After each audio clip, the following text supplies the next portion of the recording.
स्वागत करेंगे।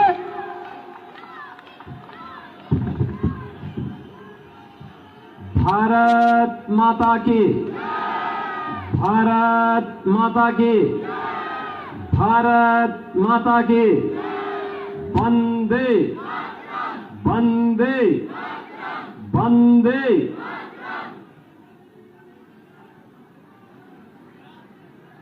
भारतीय जनता पार्टी के जिला के अध्यक्ष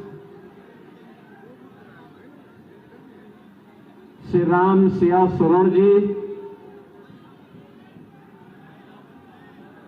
दिल्ली सरकार के पूर्व मंत्री,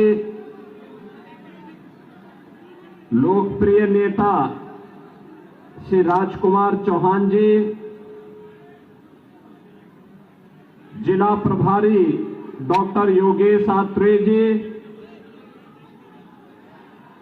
पूर्व केंद्रीय मंत्री श्री भानु प्रताप वर्मा जी,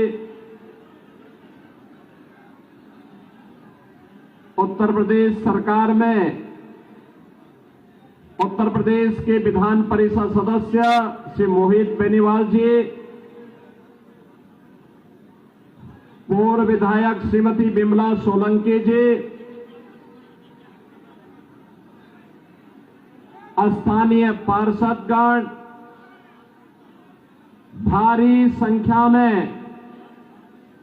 मंगोलपरी विधानसभा क्षेत्र के प्रत्याशी श्री राजकुमार चौहान जी को अपना आशीर्वाद प्रदान करने के लिए उपस्थित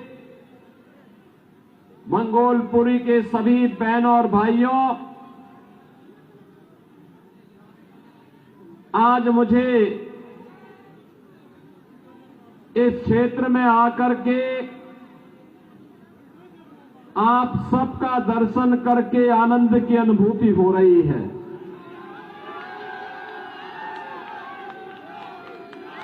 मुझे आनंद इस बात का भी है, मैं कल रात्रि को ही प्रयागराज महाकुंभ की भूमि से वापस आकर के आज प्रातः काल ही मैं आपके यहां सभा के लिए प्रस्थान किया हूं और अब आपके पास पहुंचा हूं। इस सदी का सबसे बड़ा महाकुंभ प्रयागराज में गंगा, यमुना और मां सरस्वती की पावन त्रिवेणी में, प्रयागराज में पूरी भव्यता और दिव्यता के साथ आयोजित है। महाकुंभ में श्रद्धालुओं का आगमन का अंदाजा भी इसी से लगा सकते हैं कि पिछले 16 दिनों में अब तक लगभग 18 करोड़ श्रद्धालु त्रिवेणी के संगम में पावन स्नान करके अपने जन्म और जीवन दोनों को धन्य किए हैं। बहनों और भाइयों, ये भारत के विरासत के प्रति भारत की जनता जनार्दन की अगाध आस्था का प्रमाण है। एक नए भारत का दर्शन हो रहा है और नए भारत का दर्शन हम सबको कराया है इस देश के यशस्वी प्रधानमंत्री श्री नरेंद्र मोदी जी ने। आप मुझे बताइए, कितना बड़ा आयोजन उत्तर प्रदेश के प्रयागराज जनपद में हो रहा है और सफलतम आयोजन इसलिए हो पा रहा है क्योंकि उत्तर प्रदेश में भी भाजपा की सरकार और केंद्र में भी मोदी जी के नेतृत्व में भारतीय जनता पार्टी की सरकार, ये डबल इंजन की सरकार जब मिलती है तो कोई भी कार्यक्रम पूरी भव्यता के साथ, पूरी दिव्यता के साथ आगे बढ़ता है और प्रयागराज में वही दर्शन हम सबको हो रहा है। बहनों और भाइयों, 2025 का जनवरी माह भव्य और दिव्य महाकुंभ के लिए और 2024 का जनवरी माह एक भव्य और नव्य अयोध्या के लिए जानी जाती है। याद करिए, अयोध्या में 500 वर्षों तक इंतजार करना पड़ा, लेकिन जब उत्तर प्रदेश में डबल इंजन की भाजपा की सरकार आई तो अयोध्या में 500 वर्षों का बैरियर समाप्त हुआ। भगवान श्री राम के भव्य मंदिर का मार्ग प्रशस्त हुआ और अंततः 22 जनवरी 2024 को प्रधानमंत्री मोदी जी के नेतृत्व में उनके कर कमलों से अयोध्या में रामलला की मूर्ति की प्राण प्रतिष्ठा का कार्यक्रम संपन्न हुआ। बहनों और भाइयों, ये नया भारत है। नया भारत पूरी मजबूती के साथ, बिना रुके, बिना टिके, बिना थके अपनी विकास की यात्रा को अभी आगे बढ़ा रहा है। विरासत को भी सम्मान दे रहा है, देश की सीमाओं को भी सुरक्षित कर रहा है, आंतरिक सुरक्षा की स्थिति को सुदृढ़ कर रहा है। बिना भेदभाव के योजनाओं का लाभ गांव, गरीब, किसान, नौजवान, महिलाएं, समाज के प्रत्येक तबके को दे रहा है। ये नए भारत पर हम सब भारतवासियों को गौरव की अनुभूति होती है कि हमारा देश भी दुनिया में विकसित भारत बनने की ओर अग्रसर हो रहा है। लेकिन बहनों और भाइयों, एक तरफ भारत आगे बढ़ रहा है, भारत की विकास की दर दुनिया के अंदर सर्वाधिक है, विरासत का सम्मान करते हुए भारत नित नए प्रतिमान को स्थापित कर रहा है। दूसरी तरफ, दूसरी ओर दिल्ली के अंदर यहां पर जो राज्य सरकार पिछले 10-11 वर्षों से चल रही है, यह अराजकता का एक पर्याय बनकर के रह गई है। बहनों और भाइयों, देश के अंदर आजाद भारत की पहली ये राज्य सरकार है और पहली पार्टी है जिस सरकार पर और जिस पार्टी पर भ्रष्टाचार का मुकदमा दर्ज हो रखा है। न केवल इनके नेता बल्कि आम आदमी पार्टी स्वयं भी आज के दिन पर भ्रष्टाचार की अपराधी बनकर के कटघरे में खड़ी हुई है। किस नैतिकता से जनता जनार्दन के पास जाकर के वोट मांग रहे हैं। बहनों और भाइयों, याद करिए 2013 में जब श्री अन्ना हजारे जी के नेतृत्व में दिल्ली के अंदर जन लोकपाल के लिए लंबा आंदोलन चल रहा था, जन लोकपाल, लेकिन दिल्ली के अंदर आम आदमी पार्टी की सरकार बनी। जन लोकपाल के मुद्दे को इन्होंने एक तरफ फेंक दिया। सिटीजन चार्टर की बात कही थी जिसमें जनता के प्रति जवाबदेही की ये लोग बात करते थे, लेकिन जनता के प्रति इनकी जवाबदेही क्या है। दिल्ली के अंदर अभी मैं आ रहा था, जब मुझे मंगोलपुरी की सभा में भाग लेने के लिए आना था, गाजियाबाद से मैं बाई रोड आपके पास आया हूं। सड़कें कितनी खराब है अंदाजा लगाना स्वयं कठिन है। आप स्वयं इसका अंदाजा लगा सकते हैं, क्योंकि रोज भुक्तभोगी होते हैं, रोज गिरते हैं, रोज ठोकरें खाते हैं। अंदाजा लगा सकते हैं क्या ये दिल्ली के अंदर की सड़कें होनी चाहिए थी क्या? सीवर सड़कों पे बह रहा है। पेयजल के लिए आपको टैंकर का सहारा लेना पड़ता है और टैंकर भी प्रतिदिन नहीं आता है, कहीं सप्ताह में 1 दिन आता है, कहीं 2 दिन आता है। जब मैं गाजियाबाद से दिल्ली की ओर आ रहा था, तो बहनों और भाइयों, यमुना जी जो कभी भारत की पौराणिक नदी के रूप में हम सबकी आस्था की प्रतीक थी, हम लोग तो दो ही नारा लगाते थे, हर हर गंगे हर हर यमुने के नारे लगाते थे। वहां से बदबू आ रही थी, सीवर जैसी बदबू आ रही थी इस पावन यमुना नदी से। दिल्ली के अंदर आम आदमी पार्टी की सरकार के पाप का भुक्तभोगी, आम आदमी पार्टी सरकार के पाप की भुक्तभोगी हमारे मथुरा, वृंदावन, आगरा वासियों को भी और वहां आने वाले श्रद्धालुओं को भी होना पड़ रहा है।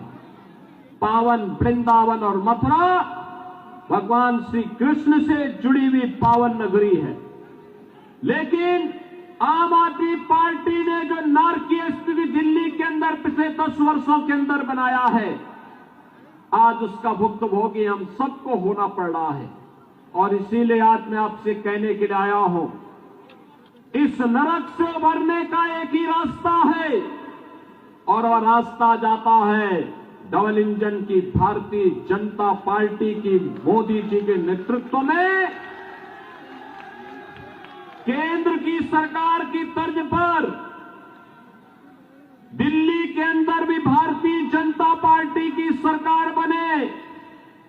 इसके लिए मैं भी मंगोलपुरी वासियों से अपील करने के लिए आया हूं। ये अपील इसलिए, बहनों और भाइयों, कहने के लिए आप दिल्ली के अंदर रह रहे हैं, लेकिन बुनियादी सुविधाओं से आम आदमी पार्टी ने आपको वंचित करके रखा हुआ है। आम आदमी पार्टी की सरकार ने आपको वंचित करके रखा हुआ है। न बिजली सही मिलती है, न शुद्ध पेयजल की व्यवस्था है, न सीवर की व्यवस्था है, न अच्छे स्वास्थ्य केंद्र की व्यवस्था है, न अच्छे शिक्षा के केंद्रों की व्यवस्था है, और नहीं कोई रोजगार की सही व्यवस्था ही आम आदमी पार्टी दे पाई है। इसने तो बंदर बांट करके रखा हुआ है, हर एक कार्य में डकैती पड़ती है। मैं एक उदाहरण आपको देना चाहता हूं। इसने यहां के नागरिकों के हकों पर डकैती डाली है। एक होता है श्रमिक कल्याण बोर्ड, और श्रमिक कल्याण बोर्ड के माध्यम से श्रमिकों को के द्वारा जो सेस दिया जाता है, उस बीओसी बोर्ड के माध्यम से उस पैसे को श्रमिकों के वेलफेयर के लिए खर्च किया जाता है। आम आदमी पार्टी ने यहां के व्यापारियों को, यहां के नागरिकों का तो शोषण किया ही, उन गरीब श्रमिकों का भी शोषण किया है। और मैं श्री अरविंद केजरीवाल जी से कहना चाहूंगा कि पिछली बार जब मैं आया था तब मैंने कहा था कि केजरीवाल जी, अरविंद केजरीवाल जी, मेरी बातों को अगर आप सुन रहे होंगे, थोड़ा गंभीरता से सोचिए।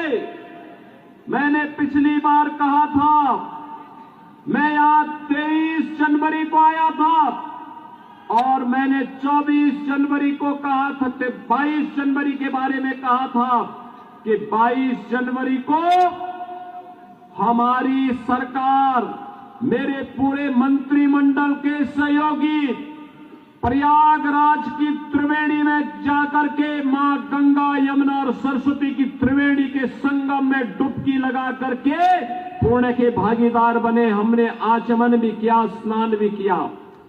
लेकिन अगर आप में नैतिक साहस होता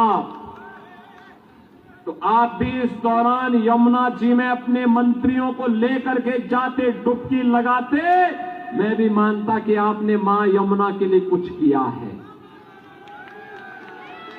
आप नहीं किए, आपने साहस नहीं कि आप वहां जा पाए। खैर, हम जबरदस्ती डुबकी लगाने के लिए किसी को बाध्य नहीं कर सकते, लेकिन एक बात जरूर है, श्रमिकों के हितों से जुड़ा हुआ महत्वपूर्ण मुद्दा है श्रममेव जयते के इन मंत्रों पर हम विश्वास करते हैं। मैं आपसे पूछना चाहता हूं, आपके लोगों ने, आपकी पार्टी ने, आपके नेताओं ने बीओसी बोर्ड के श्रमिकों के सेस के पैसे का दुरुपयोग करके बंदर बांट किया है। और मैं कहना चाहूंगा, जो सैकड़ों करोड़ का बंदर बांट हुआ है, अगर श्रमिकों के हितों में लगा होता तो यहां का श्रमिक और उसका परिवार बदहाल नहीं होता। मैं तो आपसे कहना चाहूंगा, एक बार आइए उत्तर प्रदेश में अटल आवासीय विद्यालयों को देखें। श्रमिकों के बच्चे भी देश के अंदर वर्ल्ड क्लास इंफ्रास्ट्रक्चर के आधुनिक शिक्षा के केंद्रों में अध्ययन कर सकते हैं। उनकी लॉजिंग फूडिंग की व्यवस्था उत्तम हो सकती है। आपको उत्तर प्रदेश में आकर के मॉडल देखना चाहिए। अटल आवासीय विद्यालय में आकर के देखिए, उत्तर प्रदेश सरकार ने आदरणीय प्रधानमंत्री जी के मार्गदर्शन में ये मॉडल हल कमिश्नरी स्तर पर उपलब्ध करवाया है। अगर आप भी दिल्ली के अंदर करेंगे तो दिल्ली के लाखों श्रमिक इसका लाभ उठाएंगे। बहनों और भाइयों, एक तरफ दिल्ली के अंदर स्वच्छता का यह मुद्दा, दिल्ली के अंदर बुनियादी सुविधाओं का मुद्दा, और दूसरी तरफ आम आदमी पार्टी ने देश की सुरक्षा में भी सेंध लगाने के किसी भी प्रकार के षड्यंत्र से हमेशा अपना जुड़ाव रखा है। आपने देखा होगा, इन्होंने आधार बनाने की मशीन अपने नेताओं को वितरित कर दी, अपने विधायकों को वितरित कर दी, और उसके माध्यम से उन्होंने बांग्लादेशी घुसपैठियों को, रोहिंग्याओं को भी आधार कार्ड बनाने का पाप किया है। और यहां पर दिल्ली के अंदर ओखला में औद्योगिक निवेश की बजाय यहां पर उन्होंने उन लोगों को, बांग्लादेशी घुसपैठियों को बसा करके दिल्ली के हकों पर कुठाराघात करने का पाप भी किया है। बहनों और भाइयों, ये आम आदमी पार्टी दिल्ली के हकों पर, दिल्ली की सुरक्षा पर, दिल्ली के नौजवानों के अधिकारों पर, दिल्ली की बहन और बेटियों की सुरक्षा पर सेंध लगाने वाली पार्टी है। इस पार्टी को कभी बर्दाश्त नहीं किया जाना चाहिए। ये भ्रष्टाचार की जननी है, अराजकता का कारण है, अव्यवस्था का कारण बनने वाली पार्टी है। और इसलिए मेरी आप सबसे अपील है, भारतीय जनता पार्टी ने आज आपको एक घोषणा पत्र दिया है दिल्ली के लिए। दिल्ली के लिए घोषणा पत्र न केवल राष्ट्रीय राजधानी होने के नाते, बल्कि दिल्ली के नौजवानों के लिए, दिल्ली के व्यापारियों के लिए, दिल्ली के श्रमिकों के लिए, दिल्ली की बहन और बेटियों के लिए अत्यंत महत्वपूर्ण है। और राष्ट्रीय राजधानी होने का गौरव दिल्ली के प्रत्येक क्षेत्र के नागरिकों को उपलब्ध करवाने का एक अवसर भी है। बहनों और भाइयों, विकास डबल इंजन की सरकार से ही आगे बढ़ता है। अलग अलग राग अलापने से नहीं हो सकता है। आज आप प्रयागराज में जो भव्य और दिव्य कुंभ देख रहे हैं, इसलिए क्योंकि डबल इंजन की सरकार है। आज आप अयोध्या में एक नई अयोध्या के दर्शन कर रहे हैं, दिव्य और नव्य अयोध्या के दर्शन कर रहे हैं, इसलिए क्योंकि डबल इंजन की सरकार है। और डबल इंजन की सरकार ऐसा कार्य करती है, एक और भगवान राम का भव्य मंदिर का निर्माण करती है, तो दूसरी ओर अयोध्या के इंटरनेशनल एयरपोर्ट का नामकरण महर्षि वाल्मीकि के नाम से भी करती है।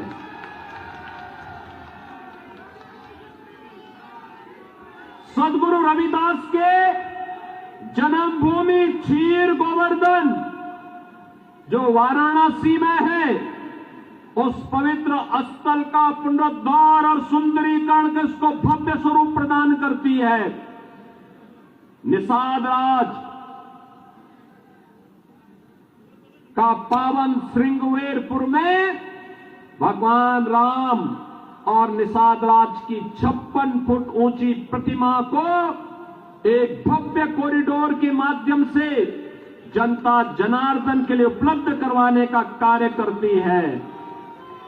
बहनों और भाइयों, ये डबल इंजन सरकार के कारण ही है।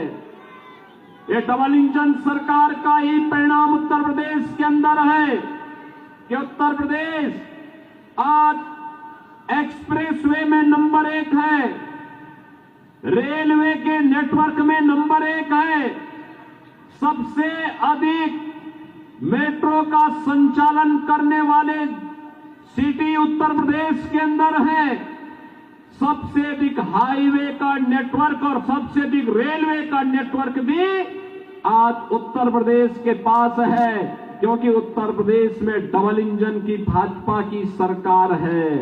और डबल इंजन की इसी सरकार को आगे बढ़ाने के लिए आज दिल्ली वासियों से मैं अपील करने के लिए आया हूं। अगर आपको इंफ्रास्ट्रक्चर देखना है, थोड़ा दूर नहीं, आज दिल्ली से सटे हुए गौतम बुद्ध नगर जनपद और गाजियाबाद के इंफ्रास्ट्रक्चर और दिल्ली के अंदर आम आदमी पार्टी के द्वारा 10 वर्ष के अंदर जिस प्रकार की अराजकता और अव्यवस्था दिल्ली के अंदर फैलाई गई है, इसकी थोड़ा तुलना करेंगे और उसी का परिणाम है कि दिल्ली के अंदर से लोग अब बसने के लिए नोएडा और गाजियाबाद की तरफ भाग रहे हैं। बहनों और भाइयों, मैं आप सबसे अपील करूंगा, ये चुनाव में तमाम प्रकार के झूठे नारे देंगे, झूठे वायदे करेंगे। आम आदमी पार्टी के झूठे नारों और वायदों में जाने की आवश्यकता नहीं। जो व्यक्ति अपने गुरु अन्ना हजारे जी को धोखा दे सकता हो, जिस व्यक्ति के कैबिनेट के ज्यादातर लोग जेलों की सलाखों के अंदर बंद हो चुके हो, जो पार्टी स्वयं अपराध के और भ्रष्टाचार के दलदल में धंसी हुई हो, उन पर विश्वास करने की आवश्यकता नहीं। याद करना, जब भी दिल्ली के इंफ्रास्ट्रक्चर को मजबूत करने के लिए केंद्र में मोदी जी के नेतृत्व की भारतीय जनता पार्टी सरकार ने दिल्ली की आम आदमी पार्टी सरकार को कहा, इनका जवाब नकारात्मक रहा है। मेट्रो में सहयोग करने का हो, देश की पहली रैपिड रेल के संचालन का हो, या फिर दिल्ली मेरठ 12 लेन के एक्सप्रेसवे का मुद्दा हो, या eastern and western peripheral expressway के निर्माण के मुद्दे का हो। याद करना, प्रत्येक में यूपी के अंदर की भाजपा की सरकार ने केंद्र की सरकार के साथ मिलकर काम किया, परिणाम है eastern and western peripheral UP के अंदर समय से पहले पूरा हो गया। दिल्ली मेरठ 12 लेन का एक्सप्रेसवे यूपी के अंदर हो गया, लेकिन दिल्ली के अंदर आम आदमी पार्टी सरकार ने योगदान नहीं दिया। ऐसे ही दिल्ली मेट्रो का पैसा भी दबाई हुई है, रैपिड रेल का पैसा भी सहयोग नहीं किया। यह आम आदमी पार्टी विकास विरोधी है, नौजवान विरोधी है, दलित और गरीब विरोधी है, उन्हें सुविधाओं से वंचित करने वाली पार्टी है। यह अखंड भ्रष्टाचार में डूबी है, यह आपकी आस्था के साथ खिलवाड़ करने वाली पार्टी है। और इसीलिए मेरी आप सबसे अपील है कि भारतीय जनता पार्टी ने अपने एक अनुभवी और सुयोग्य प्रत्याशी को मंगोलपुरी में आपके बीच में उतार करके आपसे फिर से अपील करने के लिए भेजा है। श्री राजकुमार चौहान जी को भारतीय जनता पार्टी ने अपना प्रत्याशी बना करके आपके बीच उतारा है। भारतीय जनता पार्टी विरासत और विकास की इस राजनीति का, सुरक्षा और समृद्धि के इस अभियान का हिस्सा मंगोलपुरी को भी बनाना चाहती है। और इसीलिए मेरी मंगोलपुरी विधानसभा क्षेत्र से आप सभी मतदाताओं से अपील है कि मंगोलपुरी के विकास के लिए, दिल्ली के विकास के लिए, दिल्ली की सुविधाओं के लिए, दिल्ली के गरीबों को, दिल्ली के नौजवानों को, यहां के दलित और वंचितों को भी उसका अधिकार प्राप्त हो सके, इसके लिए श्री राजकुमार चौहान जी को फिर से विधायक के रूप में चुनने के लिए आपसे अपील करने के लिए मैं आपके बीच आया हूं। आपका आशीर्वाद राजकुमार चौहान जी को प्राप्त होगा। जहां तक मेरी आवाज जा रही है, दोनों हाथ ला करके अपना आशीर्वाद देते हुए मुझे बताइए। पीछे तक, जहां तक मेरी आवाज जा रही है, श्री राजकुमार चौहान को आप भारी बहुमत से विजयी बना के भेजेंगे। आम आदमी पार्टी की जमानत को जब्त करेंगे, जब्त करेंगे। सभी लोग सहमत हैं? दोनों हाथ ला करके मेरे साथ बोलेंगे, भारत माता की, भारत माता की, भारत माता की जय श्री राम, जय जय श्री राम।